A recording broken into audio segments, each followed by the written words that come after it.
നല്ല ബ്യൂട്ടിഫുൾ പാറ്റേണിൽ വന്നിരിക്കുന്ന സോഫ്റ്റ് സെമി സിൽക്ക് ആണ് സാരിയുടെ ഫാബ്രിക്. കളർ പറയുകയാണെങ്കിൽ നല്ലൊരു മെറൂൺ ആണ് സാരിയുടെ ടോൺ വരുന്നത്.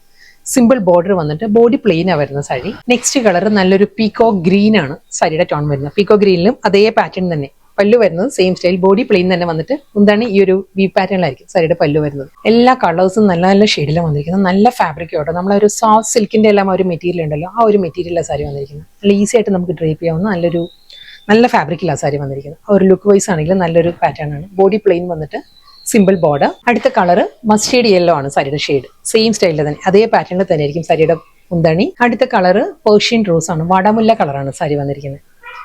സെയിം സ്റ്റൈൽ അതേ ആ ഒരു സെറിവോൺ പാറ്റേണിൽ ജോമെട്രിക്കൽ ഡിസൈനിലായിരിക്കും പല്ലു വരുന്നത്. നല്ല സ്റ്റൈലിഷ് ആയിട്ടും വളരെ അഫോർഡബിൾ പ്രൈസ് റേഞ്ചിൽ നമുക്ക് ഡ്രേപ്പ് ചെയ്യാൻ പറ്റുന്ന സാരി കളക്ഷൻസ് ആയിരുന്നു ഇന്ന് വന്നത്. ലാസ്റ്റ് സാരി ആയിരുന്നു സോഫ്റ്റ് സിൽക്ക് ആയിരുന്നു, സോഫ്റ്റ് സെമി സിൽക്ക് ആണ് സാരിയുടെ ഫാബ്രിക് വന്നത്. നല്ല കളേഴ്സിലായിരുന്നു എല്ലാ സാരീസും. ഇത് വരുന്നത് ഓക്സ്ഫോർഡ് ബ്ലൂ ആണ് സാരിയുടെ ഷെയ്ഡ്. ലാസ്റ്റ് സാരി ആട്ടോ. ഇതിലും സെയിം സ്റ്റൈലിൽ തന്നെ അതേ പാറ്റേണിലുള്ള സെറി വുവൻ സ്റ്റൈലിലാണ് സാരിയുടെ മുന്താണിയിൽ.